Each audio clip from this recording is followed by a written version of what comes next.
I've been married to Lisa for over 7 years. Just a regular couple, you know.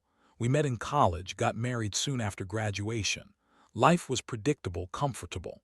We had our ups and downs, but the past couple of years, something shifted.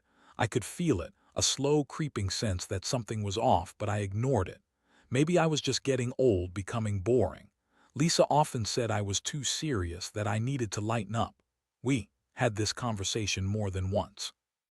Had I really become that guy, the one who sat on the couch with a beer while she wanted to chase adventure? But things changed again lately. Lisa started spending more nights out with her friends. I was fine with her wanting to go out. I mean, who wouldn't want a night out with friends? But the late nights became more frequent. Every time she came home late, I had this sinking feeling. It felt like she was hiding something. I tried to talk to her about it, gently asking if everything was okay, but she brushed me off. "You're being paranoid, Mark," she said, rolling her eyes. "Maybe you just need to get out more." Then there were the texts, the way she would pull away from me when her phone pinged, the sudden interest in her social media. I noticed her scrolling through messages with a smile, her face lighting up in a way it hadn't in a while. I figured I was just being jealous, maybe I was boring. But the nagging doubt wouldn't leave me alone. I didn't want to believe the worst. It was just a little nagging intuition. Intuition that turned into a gut-wrenching feeling when I accidentally stumbled upon something I never should have. One evening, I was cleaning up the kitchen, and Lisa was in the living room, phone in hand, texting away. I walked past her to grab a rag, but I caught a glimpse of her screen. The name was unfamiliar, Jason. I told myself it was probably a coworker or something, but the emojis and the flirty banter made my stomach turn.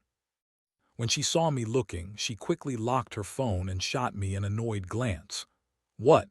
she said, pulling her legs up on the couch, trying to act nonchalant. "You want to help with the dishes?" I didn't respond. I couldn't respond. I felt as if the ground had been pulled from beneath me. Days passed and I couldn't shake what I saw, so I did what any concerned husband might do. I snooped. I found her old phone lying around and I picked it up, my heart racing. I knew I shouldn't, but curiosity turned into desperation. I opened the messaging app. There it was, a string of texts with Jason. They were flirty, intimate, and a lot more than just, "Hey, how's work?" I wish I could say I was shocked. It all made so much sense now. The late nights, the secretive phone habits, the way she'd get defensive when I asked about her plans. I felt sick. My mind raced as I scanned the conversations. She referred to him as my favorite, and the way they exchanged suggestive comments made my blood boil. Confrontation was inevitable. That night, Lisa came home late again. She giggled as she walked through the door, way too happy for my liking. I had been sitting in the dark, waiting for her to come home, pacing the living room like a caged animal. She looked at me, surprised to see the anger etched on my face. "Mark, what's wrong?" she asked, her smile fading. I took a breath, feeling the weight of betrayal heavy on my chest. "Who is Jason?" She blinked, and for a moment I saw recognition flicker in her eyes. "What are you talking about?" she replied, but I could see the panic beneath her calm facade. "Don't lie to me, Lisa. I saw the texts. I saw how you talked to him." Her defenses went up immediately. "You're twisting things. It's not what you think," she exclaimed, her voice rising. My heart raced as I absorbed her denial. I felt the anger churn within me, pushing me to demand the truth. "Then explain it," I shouted, the words spilling out uncontrollably. Lisa's expression shifted from defensiveness to irritation, a tone of annoyance creeping into her voice. "You're just being jealous because you think I'm bored with this life. Maybe I am. You never want to do anything fun anymore." That hit hard. It wasn't just about Jason. It was about my worth as a husband, my identity. I felt crushed, betrayed, and angry all at once. The emotional whirlwind was taking over, but I needed to keep my cool. "So, you think cheating is the answer?" I asked, incredulous. She rolled her eyes, dismissing my pain as if it were an annoyance. "You're making this into a big deal for no reason, Mark. We were just having fun. It hasn't meant anything." Her words stung like a slap. How could she say that? The raw emotion in my chest felt unbearable. I had trusted her, loved her wholeheartedly. The betrayal twisted my feelings into a chaotic knot, and I didn't know how to unravel it. The days following our confrontation were a blur. I felt lost in a fog of denial, anger, and sadness. I thought about all the moments we'd shared, now tainted by her infidelity. How had we reached this point? I found myself questioning everything: our marriage, our love, even myself. I started to wonder if I had truly become that boring husband she complained about. But deep down, I knew this wasn't just about me. It was about her choices, her lack of respect for our commitment. I finally began to gather my thoughts, contemplating what I needed to do. Next, I was done being the victim in this game. I could either accept this betrayal or fight back, and that's when the idea of revenge sparked in my mind. I didn't want to hurt her, but I needed to take back my power, to show her that I wouldn't just roll over and let this happen. I started planning, thinking about how I could expose her betrayal and make her feel the pain she had inflicted on me. I wasn't going to let her walk away unscathed. After all, if she thought I was boring, I would show her just how wrong she was. The days following our confrontation were rough. Lisa tried to act like everything was normal, but I was a storm brewing inside. She would come home with these half-hearted attempts at affection, and I would just stare at her, my heart heavy with betrayal. I couldn't look at her the same way anymore. The love I once felt had been twisted into disgust and anger. I began to think about my revenge. At first, it felt petty. But the more I thought about it, the more it felt like a way to reclaim my dignity. I had been nothing but faithful, and here she was, acting like her actions didn't matter. I wanted her to see how wrong she was, to feel the consequences of her choices. I started reaching out to some of my friends, the ones I hadn't seen in a while. I told them about my situation, and their support lifted me, even if just a little. "You can't let her get away with this, man. You deserve better," my friend Kyle said, clapping a hand on my shoulder. It felt good to hear that. I began to strategize. I planned a night out with the guys, a quick escape from the chaos at home. I wanted to let loose, have some fun, and remind myself that I wasn't the boring husband Lisa made me feel like. The thought of seeing her face when she realized I was moving on fueled my fire. I set a date for the guys' night out. I told Lisa I was going to grab drinks with some friends. She raised an eyebrow, looking skeptical, but I shrugged it off. "It's been a while since I hung out with them," I replied casually, trying to mask tension in my voice. That night I put on my favorite shirt, the one I knew she'd always complimented me on. I went out, met up with Kyle and a couple of other friends, and we hit a bar downtown. Laughter erupted as we shared stories, drank a bit too much, and danced like we were in college again. It felt liberating, just what I needed. As the night wore on and the drinks flowed, I started texting Lisa. I wanted her to know I was having a good time, that I could enjoy life without her. Out with the guys, having a blast. I sent her, a hint of a smirk spreading across my face as I hit send. She replied within seconds. "Good for you, have fun. I'm just at home watching Netflix." I could picture her, sitting on the couch, probably in her pajamas, scrolling through her phone, feeling a twinge of jealousy. I felt a sense of satisfaction wash over me. Before I headed home, I made sure to put my plan into action. I had a contact, an acquaintance of Lisa's who had a reputation for being a bit of a gossip. I knew she'd love to stir the pot. I texted her, inviting her out for drinks, and we made plans for the following week. I wanted her to know what Lisa had been up to. That week dragged on, the tension in the house palpable. Lisa tried to act as if nothing was wrong, but I could read her like a book. I caught her sneaking glances at my phone, trying to catch a glimpse of my texts. I played it cool, pretending I was too wrapped up in my own world to care. The next weekend, I met up with Lisa's acquaintance, Sarah. We went to a bar where the atmosphere was lively, and I could see the excitement in her eyes. She couldn't wait to hear the dirty details about Lisa. I told her everything, the late nights, the texts, how I caught her. "Wow, I had no idea. Lisa always seemed so perfect," Sarah said, shaking her head in disbelief. "I'll definitely tell some people. You're right, she can't get away with this." I felt a sense of power in sharing my story, letting someone else in on the betrayal. It was like finally lifting a weight off chest. But it wasn't just about gossip. I wanted to expose Lisa for who she was. As Sarah shared the story with friends over the next few days, it spread like wildfire. I started receiving messages from other acquaintances, people who had no idea about what was happening behind closed doors. The looks of sympathy and disbelief made me feel a twisted sense of satisfaction. They were all shocked that Lisa, the fun-loving, adventurous woman, would betray me like this. But I didn't stop there. I wanted to ensure that Lisa felt the consequences. I planned to confront her again, but this time I'd have the upper hand. I wanted to catch her off guard, to see the shock on her face when she realized her betrayal had made it into the public sphere. A week later, I set my plan into motion. I told Lisa I wanted to talk. She looked at me suspiciously, probably sensing the weight of my words. I had invited her to dinner, but I had something entirely different in mind. As we sat at the table, I casually brought up her friends, how they had been asking about her. She perked up, a glimmer of hope in her eyes. "Oh, really? I hope they're not worried about me," she replied a little too eagerly. "Why would they be worried?" I asked, a smirk creeping onto my face. "They told me about your late nights, the texts you've been sending." Her smile faded and I could see the color drain from her face. "What are you talking about?" she stammered, panic rising in her voice. "Jason," I said, watching her squirm. "It's funny how quickly things spread, isn't it?" The look on her face was priceless. I could see the realization wash over her as she understood that her actions had consequences. She leaned back in her chair, stunned, her mouth opening and closing, but no words came out. I felt a rush of adrenaline as I watched her struggle to regain her composure. I wasn't just confronting her about the affair. I was exposing her for who she really was. "You thought you could cheat on me and that there would be no fallout. Think again, Lisa." She finally found her voice, but it was weak. "This isn't how it seems, Mark. You don't understand."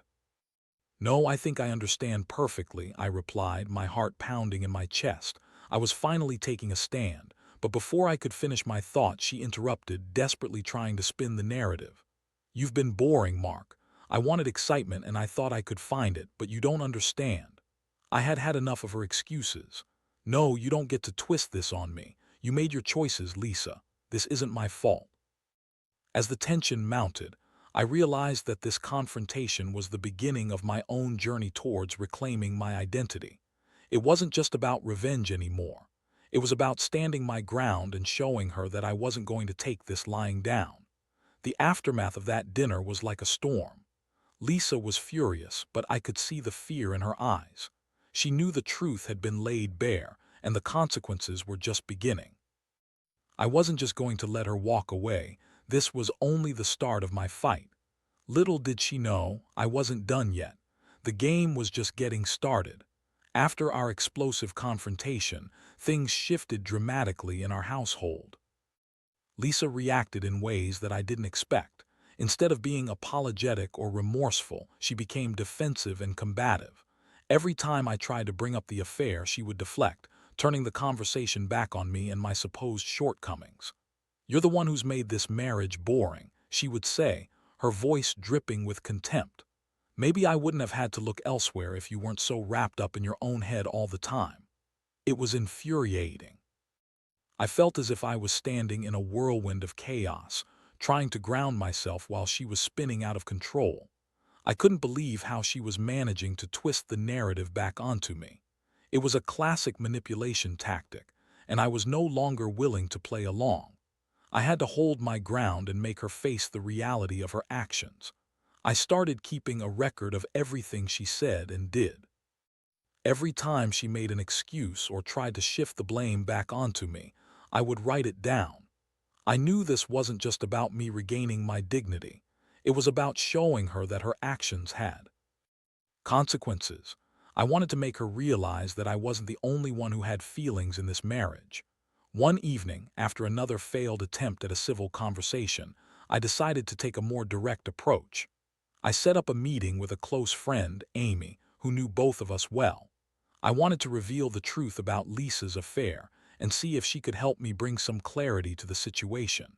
We met at a coffee shop, and I laid everything out on the table. "Amy, I don't know what to do anymore. She's been lying to me, and every time I try to confront her, she deflects," I explained, my voice trembling with frustration. Amy listened intently, her expression turning serious. "Wow, Mark, I had no idea. She always seemed so happy in your relationship. This is a huge betrayal. Have you thought about what you want to do next?" I sighed, running my hands through my hair. "I don't know."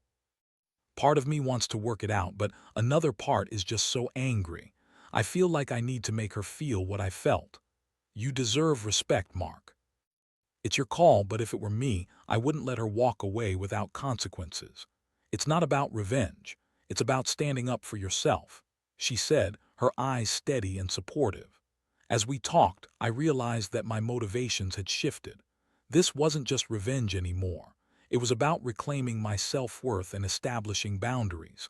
I needed to show Lisa that I wouldn't tolerate being treated like this, and I wasn't going to let her rewrite our history. I returned home with a newfound sense of determination. I decided to confront Lisa again, but this time I'd be more strategic. I wanted her to know that I wasn't just some guy who would sit back and take it. I wanted her to see the impact of her choices, to realize that she couldn't just blame me for her actions. That night, after she returned from yet another late outing with her friends, I took a deep breath and approached her. We need to talk again. No excuses this time, I said firmly, my heart racing. About what? She asked, feigning ignorance, but the annoyance was evident in her tone. About Jason and everything else. I want to know if you really think this is okay, I replied, keeping my voice steady, determined not to let her derail the conversation. Lisa rolled her eyes, clearly annoyed. I already told you it was a mistake. You should have just let it go. I was looking for excitement, and you haven't exactly been the most fun person lately. Right, because cheating is the answer to feeling bored, I shot back, my anger bubbling over. You're not even acknowledging how hurtful this is. Do you even care about our marriage? She hesitated, her expression shifting for a moment before the familiar defensiveness took over again. You're making a big deal out of nothing. No, Lisa, you have no idea how much this hurts.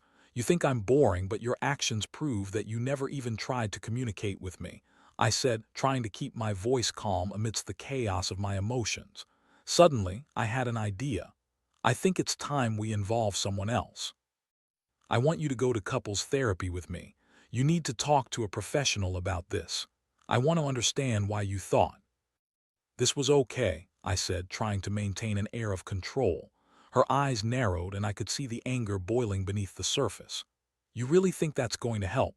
You want to air our dirty laundry to some stranger? This is ridiculous. It's better than pretending everything is fine, I countered, refusing to back down. You need to take responsibility for your actions, and I need to understand what went wrong. This isn't just about you, it's about both of us. Lisa glared at me for a long moment before finally relenting. Fine. If that's what you want, I'll go, she snapped, her voice dripping with disdain. I felt a sense of victory, but it was short-lived. I knew that therapy wouldn't fix everything overnight, but at least it was a step in the right direction. I wasn't just trying to punish her.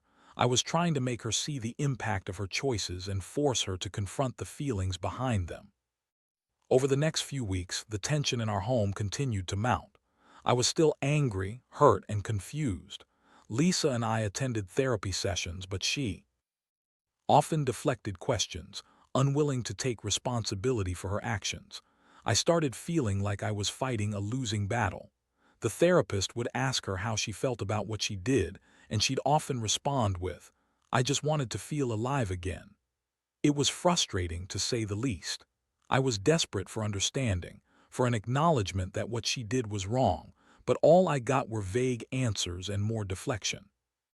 I began to wonder if she even realized how deeply she had hurt me. Despite her resistance, I continued to try and work through my feelings. I talked about my anger, my sadness, and my sense of betrayal. I shared how her affair had affected my self-worth and how our relationship had shifted. The therapist encouraged us to open up more to one another, but it felt like pulling teeth. One evening, after a particularly grueling session, I decided to confront Lisa again. Do you even understand why this is so hurtful? I asked, trying to break through the wall she had built around herself. She hesitated, her eyes clouding with uncertainty. I didn't mean to hurt you. I just wanted something different, she replied, but there was no real acknowledgement of the pain she had caused. Lisa, wanting something different doesn't mean you can throw away everything we've built. I'm not perfect, and I know I've made mistakes, but that doesn't give you a free pass to cheat, I said, the frustration bubbling over. She crossed her arms defensively, but I could see a flicker of doubt in her eyes. I'm just trying to figure things out, okay? I don't want to fight about this anymore. Then stop deflecting and start being honest with yourself, I urged, desperate to break through her walls. You need to understand the gravity of what you've done. But her gaze dropped and she fell silent, her expression unreadable. It was clear that she was grappling with something, but she was unwilling, or perhaps unable, to confront it. As weeks turned into months, the therapy sessions continued, but so did the tension. I was left feeling like I was trying to piece together a puzzle that had missing pieces. I still felt betrayed, and Lisa seemed stuck in her own cycle of denial. I realized that I was fighting a battle I couldn't win alone. I needed to take more drastic measures to hold her accountable, to show her the impact of her choices. I started to think about how I could expose her actions on a larger scale, but I also needed to be careful not to cross any lines. The fight was far from over, and I was ready to make my next move. It was time to take things to the next level and show Lisa that I was serious about holding her accountable. Little did she know that I was only getting started. The therapy sessions were dragging on, and I felt like I was stuck in a loop with no exit. Each week, I hoped for a breakthrough, a moment where Lisa would finally take responsibility for her actions and understand the pain she had caused. But instead, I was met with more excuses and deflection. It was exhausting, and I began to feel like I was fighting a losing battle. In the meantime, I had continued to share my story with friends, and word began to spread.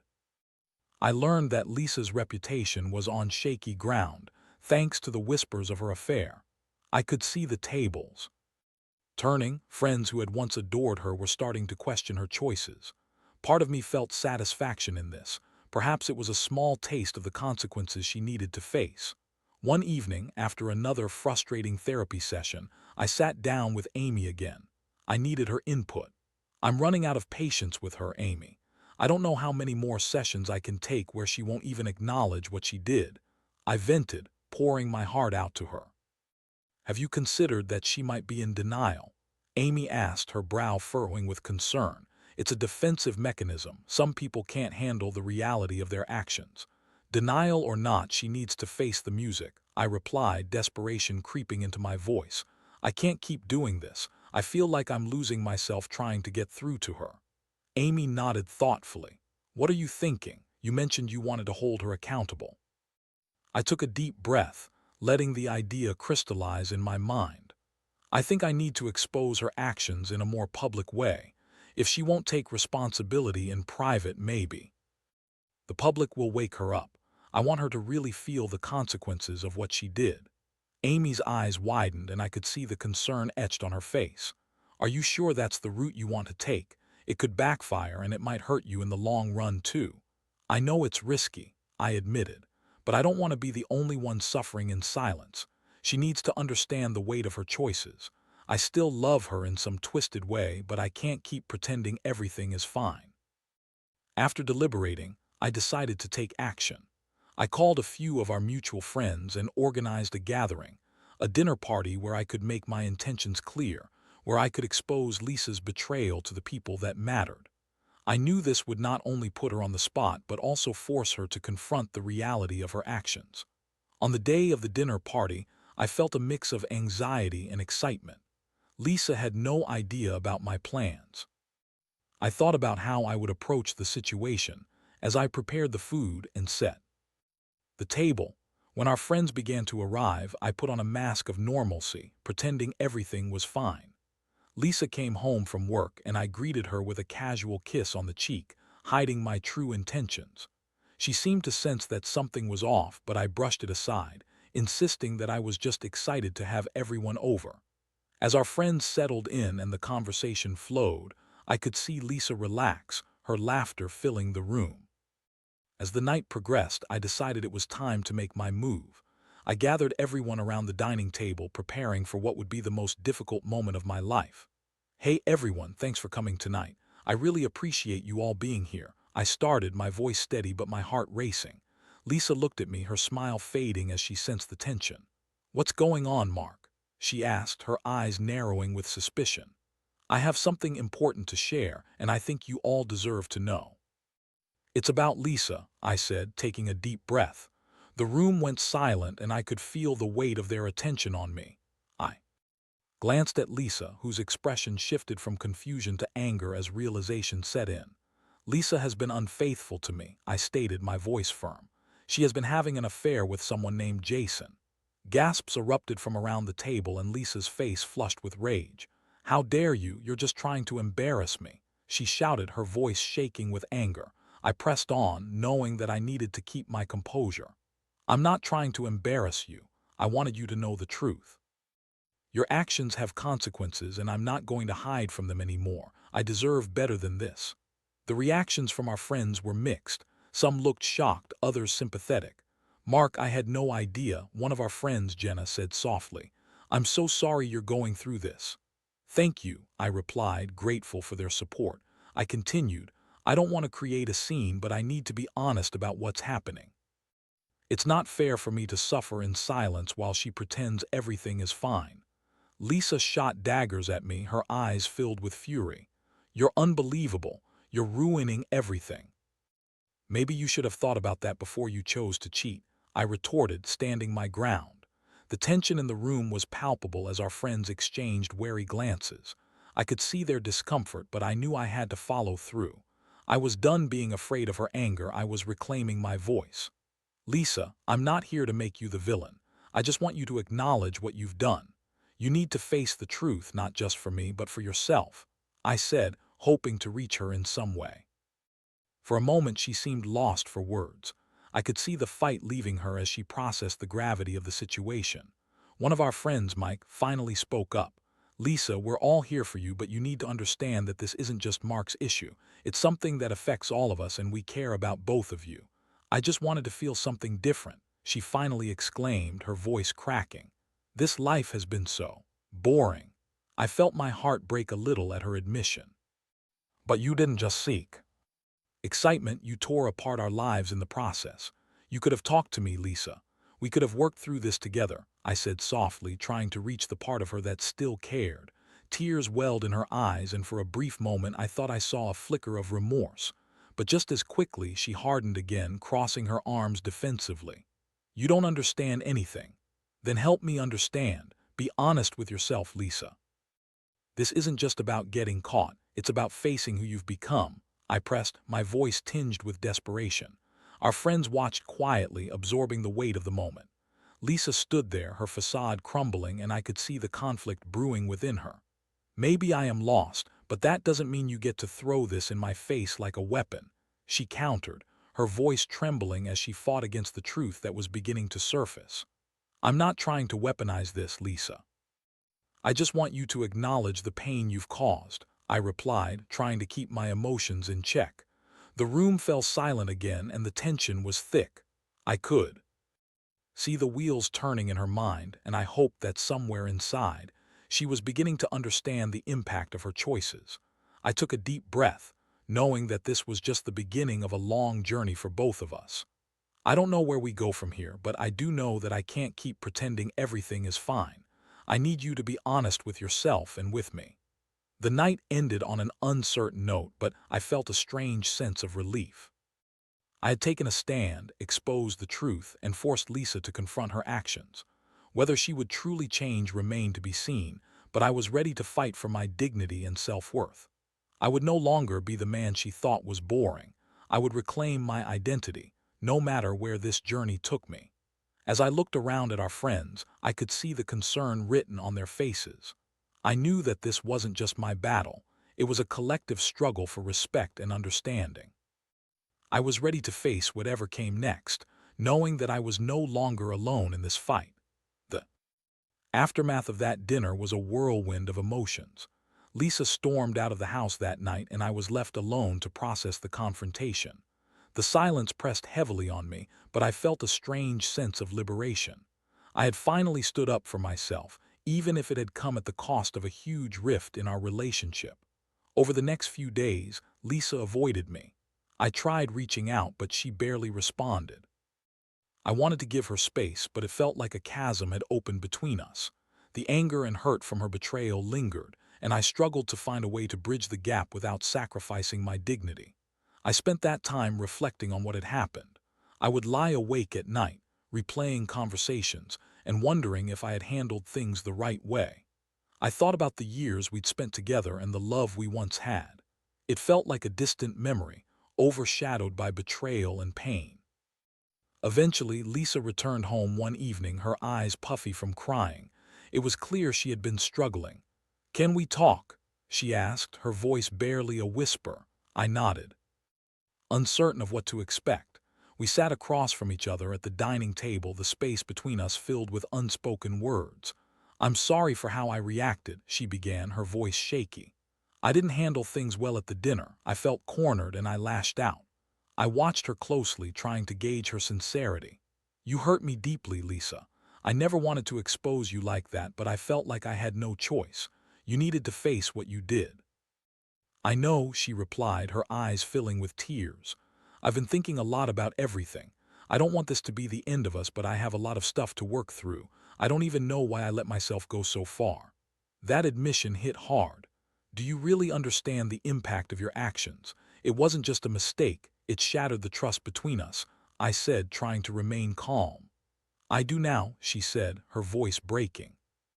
I thought I was looking for excitement, but I was just running away from the things I didn't want to face.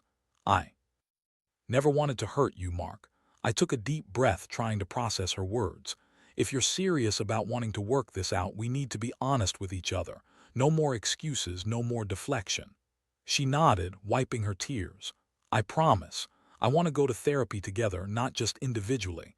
I want to understand why I did this and what I need to change." It was a step in the right direction, but I was still hesitant.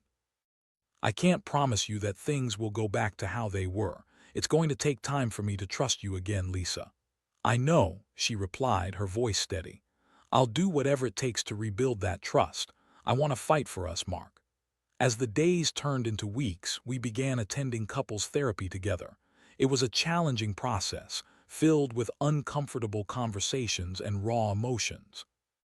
Lisa slowly began to peel back the layers of her decision to cheat, and I shared my feelings of betrayal, anger, and sadness. One session, I vividly remember Lisa discussing her feelings of suffocation.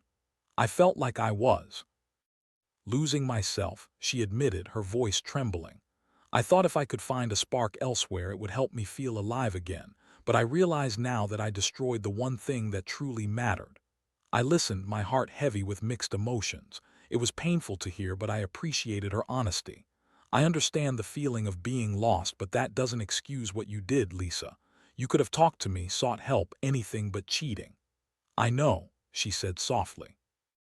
"I've learned that I need to communicate better. I should have reached out instead of running away. It was a cowardly decision." As we navigated the therapy sessions, I began to see glimpses of the woman I had fallen in love with. There were moments of vulnerability and accountability that gave me hope. However, trust was still a fragile thing, and I felt like I was constantly on guard, waiting for the other shoe to drop. One evening, after a particularly intense session, we sat on our couch, the weight of the world hanging between us. "Mark, I want you to know that I don't expect you to forgive me right away. I understand that it's a process and I'm committed to doing the work," she said, her voice earnest. "I appreciate that," I replied, my heart conflicted. "But I need to see consistency. Words are easy, but actions speak louder." "I'm ready to show you that I can change," she insisted, determination shining in her eyes. As time progressed, we began to rebuild some of the trust we had lost. There were still tough days, moments where doubt crept in, but we were both committed to the process. I started to let my guard down a little, allowing myself to feel vulnerable again. One evening, we decided to have a date night at home. I made dinner and we lit candles, trying to recreate some of the romance we once shared. As we sat across from each other, I felt a sense of nervous excitement. "Can we talk about the future?" Lisa asked, her gaze steady. I nodded, my heart racing. "What do you envision?" "I want to rebuild our life together, but I know it will take time. I want us to work as a team, to communicate openly and honestly. I want to create a new foundation for our relationship." "That sounds good, but we need to take it step by step," I cautioned. "I'm willing to do whatever it takes, Mark. "I can't change the past, but I want to create a better future with you," she said earnestly. Those words resonated with me. I could see the sincerity in her eyes, and for the first time in a long time, I felt a glimmer of hope. Maybe we could find our way back to each other, but only if we continued to confront the issues that had pushed us apart in the first place.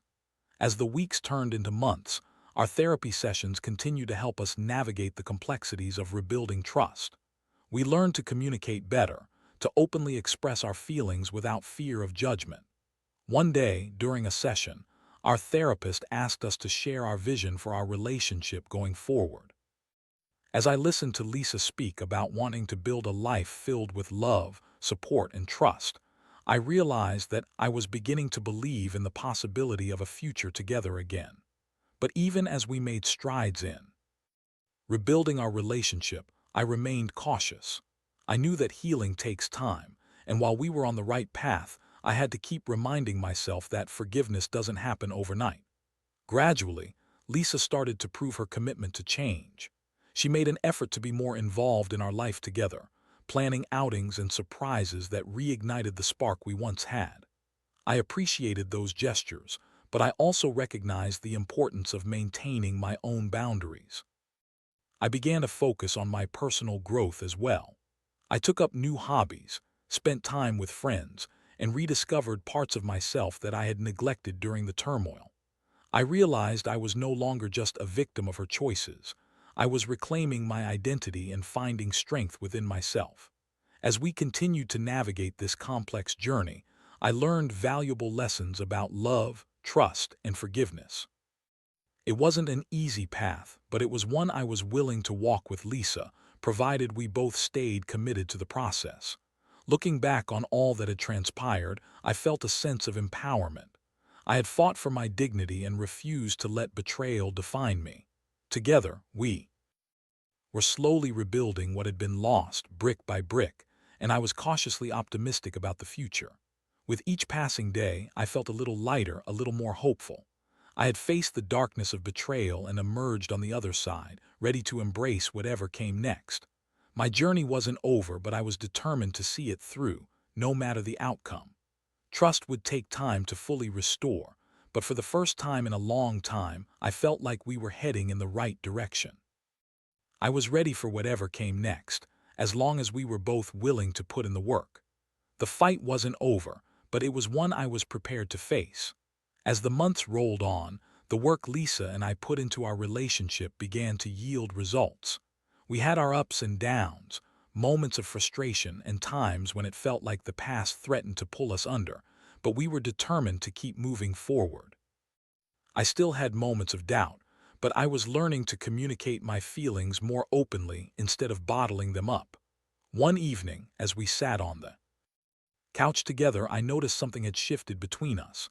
There was a warmth in the air, a sense of comfort that had been missing for so long. We shared jokes, reminisced about better times, and for the first time in a while I felt like I could just enjoy being with her without the weight of betrayal hanging over my head. "Do you remember our trip to the beach a few years ago?" I asked, nudging her playfully. She smiled, her eyes sparkling. "Of course. You tried to surf and spent more time in the water than on the board." I laughed, the memory washing over me with a wave of nostalgia. "Yeah, I think I still have sand in my ears from that trip, but it was fun. We were carefree back then." "I want us to feel that way again," Lisa said, her voice softening. "I want to create new memories, ones that aren't tainted by my mistakes." I looked at her, and for the first time in a long time I believed her. "I want that too," I replied. "But it's going to take time. We both have to keep working on ourselves and on this relationship." "I know," she responded, her expression earnest. "I'm committed to that. I've been reflecting on how I can be a better partner. It's not enough just to say it, I have to show it through my actions." There was a sincerity in her voice that struck a chord within me. I had seen her struggles and her growth over the past few months, and it reassured me that she was serious about making changes. As we continued to rebuild, we started to venture out together again, exploring new places, rediscovering old haunts, and finding joy in the mundane moments. We even started a weekly tradition where we would cook dinner together every Friday night, trying out new recipes and enjoying each other's company. However, I remained vigilant. I understood that trust is a delicate thing, easily broken but painstakingly hard to restore. I still had to keep reminding myself that even though Lisa was putting in the effort, it was okay to have moments of vulnerability and doubt. At therapy, we made significant strides. Our therapist helped us navigate our emotions and the patterns that had led to the infidelity. Lisa began to express her feelings more openly, sharing her fears and anxieties about our future. I, too, shared my own struggles with trust and the lingering pain that lingered from her betrayal. One session, I remember her voicing her fear of losing me. "I don't want to go back to that place where I felt suffocated and lost," she said, tears welling in her eyes. "I don't ever want to hurt you like that again." Hearing her vulnerability was both heartwarming and heartbreaking. I realized that she was genuinely trying to confront her demons. "I'm not going anywhere unless we both decide that's what we want," I assured her. "But we have to do this together, no more running away." After several months of therapy, we finally reached a point where we both felt a sense of renewal. We could talk about the affair without the same level of anger and resentment that once filled the room. We began to define what our new relationship would look like, and it felt like a fresh start. One night, as we sat on the porch watching the sunset, I turned to Lisa and said, "You know, I never thought we'd come this far. I still have moments of doubt, but I can see you're truly committed to changing, and for that I'm grateful." She smiled, brushing her fingers against mine. "Thank you for believing in me, even when I didn't believe in myself. I'm ready to move forward together." With time, I learned to forgive, not just Lisa but also myself. I understood that the journey of healing is not linear, and it required patience and compassion for both ourselves and each other. I found strength in vulnerability, realizing that it was okay to feel hurt while also allowing space for growth and rebuilding. As the seasons changed, so did we. We embraced our imperfections, the complexities of our past, and the promise of our future. We forged new memories, ones filled with laughter and joy, reminding ourselves of the love we shared long before the betrayal. In the end, I learned that love can endure even the darkest storms, but it requires effort, honesty, and a willingness to confront the truth. I had faced the betrayal head-on, and while it had shaken me to my core, it also showed me the resilience of love and the power of redemption. As we moved forward, I felt hopeful and excited about our future together.